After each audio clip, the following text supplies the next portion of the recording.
In this lecture, we are going to investigate the life and ideas of the ancient Greek philosopher Diogenes the Cynic. Diogenes was one of the founders of the philosophical movement known as Cynicism. Cynicism, as a philosophical movement, saw its prominence last approximately 900 years, commencing in the 5th century BC with Diogenes. The word cynic comes from the Greek word for dog, and Diogenes is a name which means the man from God. Hence, Diogenes was also called Diogenes the dog, which means the man from God who acted like a dog. The ancient Cynic movement influenced many schools of thought, most notably Stoicism. The doctrines put forth by Zeno, the founder of Stoicism, were said to be written on the dog's tail, a clear reference to Diogenes' influence. Other more modern-day philosophers were also influenced by Diogenes, Friedrich Nietzsche among them, who claimed that the highest one can reach on earth is cynicism. The modern meaning of the word cynicism is very different from the classical or ancient meaning of the word, and to differentiate the two, scholars capitalize the word cynic or cynicism when referring to ancient cynicism. A modern cynic is generally an individual who thinks negatively about human beings and existence in general. Life, for the modern cynic, would have been better if it never happened at all. The ancient cynic, as exemplified by Diogenes, differed significantly from the modern-day cynic, as we will see shortly. However, one view that is common among both the ancient and modern cynic is a low opinion of the masses. Most people, according to Diogenes, are vain, lazy, ignorant, and blindly obedient. Yet even in maintaining such a view, the ancient cynic, unlike the modern-day cynic, was not pessimistic about life itself. Rather, ancient cynics believed that each individual had the power to transform their life so as to achieve freedom, self-sufficiency, and happiness. For example, a man once said to Diogenes that life was evil, but Diogenes did not agree and corrected him by saying, not life itself, but living an evil life. But while saying this, Diogenes believed that practically all individuals were immersed in an evil life, enslaved by their own ignorance and conforming blindly to the herd that is mankind. Diogenes, on the other hand, proclaimed to have escaped such a life. He alone, he boasted, was free, self-sufficient, and happy. He was an autonomous individual, that is, an individual who had shaken off the social constraints, norms, and expectations, and lived according to his own laws and ideals. Because of his self-achieved freedom, happiness, and self-sufficiency, Diogenes considered himself a king among men, an interesting claim given that he begged for his daily sustenance, lived in a pithos, which is essentially a storage jar or tub, and owned nothing except for a worn and tattered cloak and a staff. Diogenes' belief that he was a king among men is exemplified in a tale, which tells how once a ship which Diogenes was on was captured by pirates, and he was sold as a slave in the marketplace. During this ordeal, Diogenes was asked what his occupation was, to which he responded, to govern men, and he followed this statement up by proclaiming that if anyone was in need of a master, they should purchase him. Although Diogenes claimed to have attained knowledge as to how to live the proverbial good life, he didn't express this knowledge by writing a philosophical treatise or developing an expansive ethical system. Although it is thought that he did write a number of essays, Diogenes primarily expressed his ideas through his actions and in the conversations he had with his fellow citizens. He, perhaps more than any other philosopher in history, Socrates included, epitomized the Greek ideal of philosophy as a way of life. A great example of the way in which Diogenes' actions expressed his ideals is found in a story which describes him being surrounded by a number of philosophers who were arguing that motion does not exist, a position most famously held by the pre-Socratic philosopher Parmenides.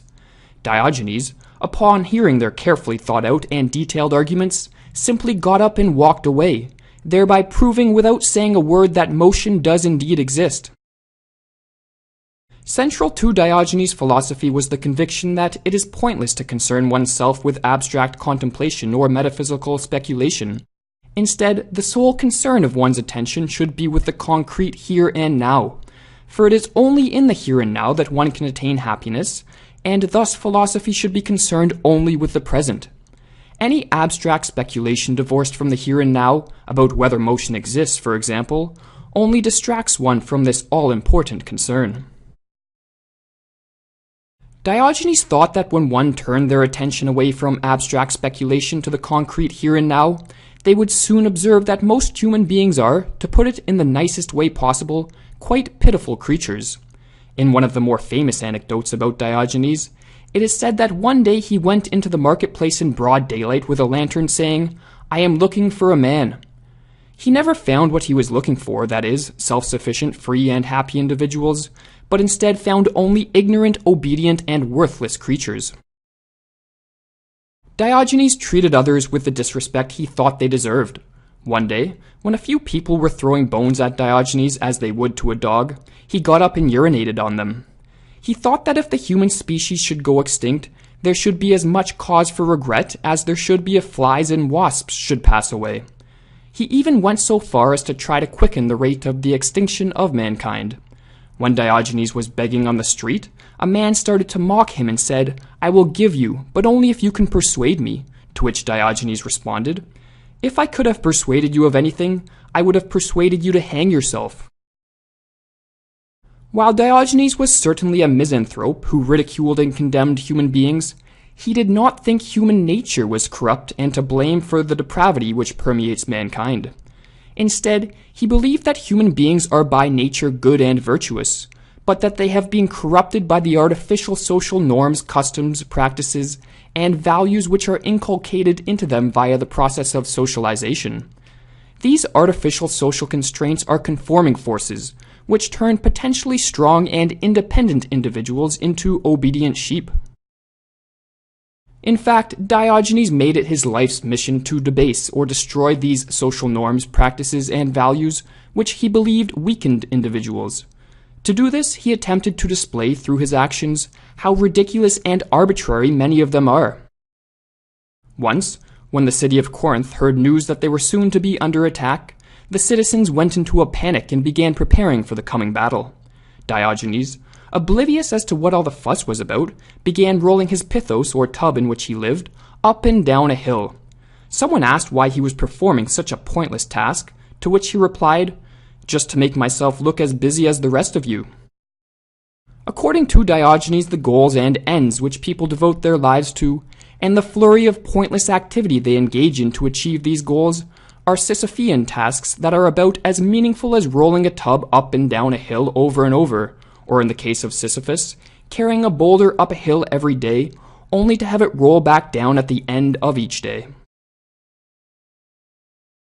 So convinced that social norms, customs, and values corrupt, weaken, and condemn the mass of mankind to a life of frustration and misery, Diogenes did everything he could to ensure that he did not fit in with the norm. He would frequently walk backwards through the streets and enter theaters at the end of performances when everyone was leaving. Clearly such odd behavior garnered the attention of those around him.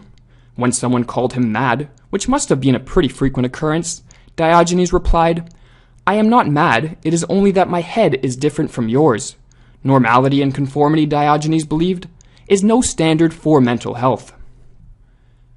Diogenes' ruthless attack against social norms and customs was not an end in itself.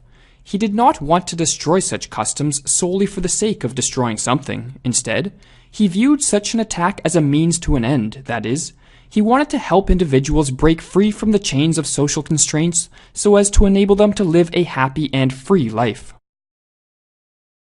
In order to achieve this, Diogenes thought it was necessary to disregard all social norms and instead live according to nature. He thought that happiness could be attained not by satiating the desires driven into one via the process of socialization, such as the desire for wealth, power, social acceptance, and fame, but instead by living simply in the present moment and embracing the simple pleasures which the natural world has to offer. There's a story that Alexander the Great heard about Diogenes and paid him a visit in Corinth, where he was resting in the sunlight. Alexander, proud as can be, walked up to him and said, "Diogenes, ask of me whatever you want." Diogenes looked up at Alexander the Great, annoyed that someone was interrupting his rest, and said, "Stand out of my sun." Alexander the Great had achieved dominion over many kingdoms, amassed a great fortune, and was revered and feared by every individual across the classical world. However, Diogenes recognized the worthlessness of all these so-called achievements. The best is not to spend one's life in a frantic commotion, exhausting oneself each day trying to become rich, socially accepted, or powerful. Instead, the best is to relax and indulge in the simple pleasures which nature has to offer each moment. The feeling of warm sunlight against one's skin after a long winter, the sight of a blossoming tree in the spring, or the taste of cool water on a hot summer's day. These simple and natural pleasures make one far happier than the artificial desires which rule and chain the masses to a continual state of madness. However, since most human beings have been so thoroughly corrupted by conforming to the values and norms of society, in order to relearn how to live simply, that is, according to nature, one must undergo an intense training regimen. This training regimen, Diogenes held, involves seeking out and enduring pain and suffering. In fact, it is said that Hercules was an inspiration to Diogenes and other cynics, for he willingly sought out trials and tribulations. Part of Diogenes' training regimen involved approaching statues and asking them for money and food. When someone asked why he did such a ridiculous thing, he replied, "To get practice in being refused." He was also seen rolling around in the scorching hot sand on a blistering day, or walking barefoot in the snow. Paradoxically, Diogenes believed that by seeking out and enduring pain and hardship, he was actually living the most pleasurable life possible. For when one becomes used to pain and suffering, the simplest of pleasures, such as the sun against one's skin, evoke intense feelings of joy and gratitude. The scorn of pleasure is the greatest pleasure, Diogenes is thought to have said. Having removed himself from society and all the norms and expectations which chain individuals to a life of conformity, misery, and frustration, Diogenes considered himself a truly self-sufficient individual. His happiness was solely in his own hands.